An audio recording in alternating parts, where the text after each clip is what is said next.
बिस्मिल्लाहिर्रहमानिर्रहीम, अस्सलाम वालेकुम। मैं हूं मोहम्मद साकिब और आप देख रहे हैं मेरा यूट्यूब चैनल गद्दार टॉक्स। इस वीडियो में महंगाई पे बात करनी है और बेसिकली ये दो दोस्तों की बहस है आपस में। एक का ताल्लुक पीटीआई से और दूसरे का ताल्लुक नून लीग से है, और वो कोई और नहीं है, एक मैं हूँ और एक मेरा बड़ा प्यारा दोस्त है, भाई है, क्लास फेलो है, बचपन का दोस्त यार है। उन दोनों के दरमियान मतलब हमारे दोनों के दरमियान महंगाई पे जो बातचीत हुई उस पे बात करनी है, और ओवरऑल मतलब इससे बातें निकलेंगी और आपको समझ आएगी कोई डिफरेंस ऑफ ओपिनियन रखता है, मतलब कोई इख्तिलाफ राय मुझसे रखता है या मेरे दूसरे दोस्त से रखता है।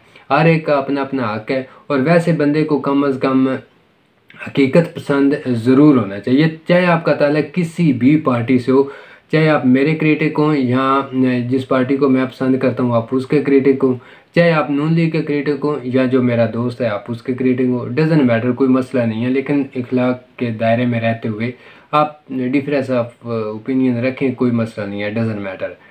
बहरहाल हमारी जो बातचीत शुरू हुई वो यहाँ से शुरू हुई कि मुझे उसने कहा एक पोस्ट पे कि आप पहले ये बताओ कि जी 2 साल से ऊपर हो गया है पीटीआई की गवर्नमेंट को, सो आपने और आपके लीडर ने, मतलब आप डिफेंड करते हो, आपके लीडर ने कौन सी एक ऐसी चीज़ एक जिसका रेट पहले से कम हो।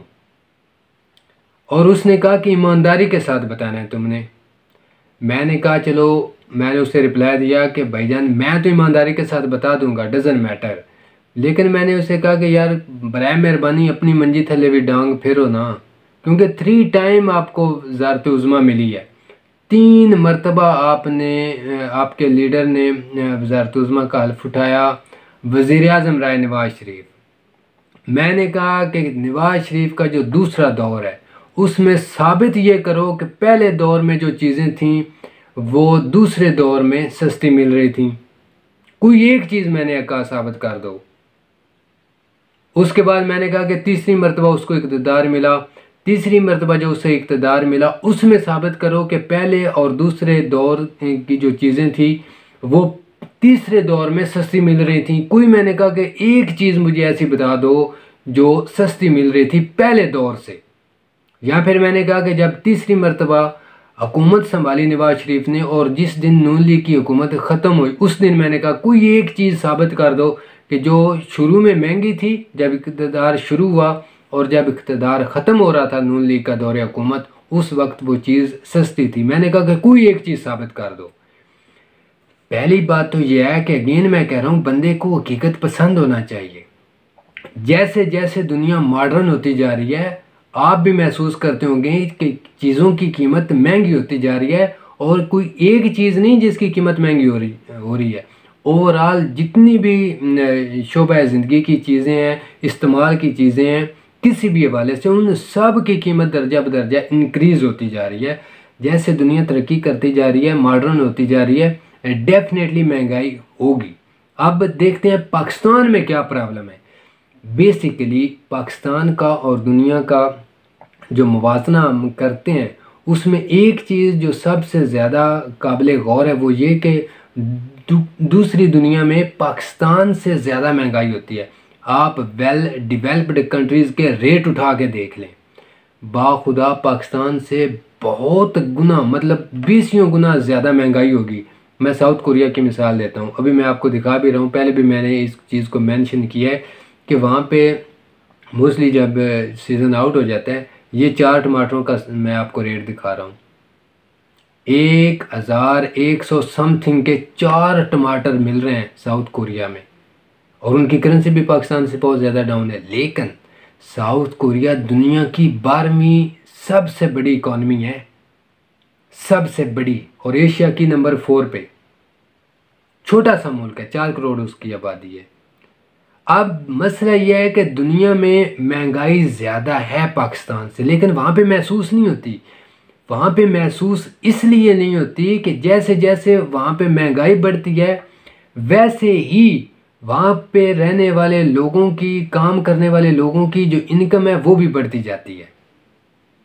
अब जब उनकी इनकम बढ़ती है तो डेफिनेटली महंगाई बढ़ती है, तो उनको महसूस ही नहीं होता कि भाई महंगाई बढ़ रही है, क्योंकि उस हिसाब से, उस रेशो से उनकी इनकम भी बढ़ रही होती है, सो उनको फील नहीं होता। हमारा पाकिस्तान का प्रॉब्लम और मसला सबसे बड़ा ये है कि यहाँ पे महंगाई बढ़ती है लेकिन हमारी इनकम नहीं बढ़ती, जो रोज़गार के मौके हैं वो नहीं मुयसर होते। सो इसलिए हमें फील ज़्यादा होती है महंगाई। हालांकि पाकिस्तान में उतनी महंगाई नहीं है जितनी यूरोप वगैरह या दूसरे तरक्की याफ्ता ममालिक में है, क्योंकि वहाँ पे अगेन मैं कह रहा हूँ कि वहाँ पे जो सैलरीज़ हैं वो भी बढ़ती रहती हैं, वो ज़्यादा होती रहती हैं। सो उनको प्रॉब्लम नहीं होता, उनको कोई महसूस ही नहीं होती महंगाई, क्योंकि उस हिसाब से उनकी जो इनकम है वो बढ़ रही होती है। पाकिस्तान में हम ना कोई काम करते हैं ना हमें काम करने की आदत है, माजरत के साथ। और जब महंगाई बढ़ती है और इनकम नहीं हो रही होती सो डेफिनेटली फील ज़्यादा होती है महंगाई। सो पाकिस्तान में जो करने का काम है वो ये कि रोज़गार के मौके पैदा करने चाहिए और लोगों की जो इनकम है उसको बढ़ाना चाहिए। सो जब तक लोगों की इनकम नहीं बढ़ेगी, लोग काम नहीं करेंगे, लोगों के लिए काम के मौके नहीं होंगे, तब तक हमें महंगाई ज़्यादा ही फील होगी। इसमें मतलब कोई रॉकेट साइंस नहीं है। अगर महंगाई के एतबार से हमारी इनकम भी बढ़े सो हमें भी फील नहीं होगा कि पाकिस्तान में महंगाई है, लेकिन ये कि ये आहिस्ता आहिस्ता होगा, एकदम से नहीं होगा। सो थोड़ा सा मतलब बंदे को सब्र भी कर लेना चाहिए। और दूसरे मुल्क की हालात ऐसे हैं कि जिसमें मतलब पहले से ही कोई आज से नहीं है। अब मैंने उससे ये भी पूछा कि भाईजान ये तो फिर बात वही होगी कि क्या आपके मुताबिक या जो जैसे आप बातें कर रहे हो इमरान खान के ख़िलाफ़ या महंगाई के ख़िलाफ़, सो पहले बताओ कि पहले 35 साल क्या पाकिस्तान यूरोप अमेरिका और मतलब अरब अमारात को पाकिस्तान कर्जे दिया करता था कि जी इमरान खान ने बेड़ा गर्क कर दिया मुल्क का। मैंने कहा ठीक है मान लेते हैं इमरान खान ने बेड़ा गर्क कर दिया, उससे पहले पाकिस्तान क्या दूसरे मुल्कों को कर्जे देता था?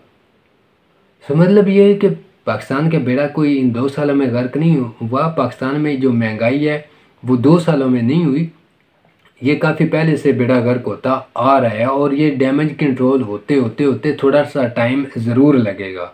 सो देना भी चाहिए। अभी तो इमरान खान की पूरी जो टेन्योर है वो भी पूरा नहीं हुआ, वो तो गुजरे ही नहीं है पहला टेन्योर।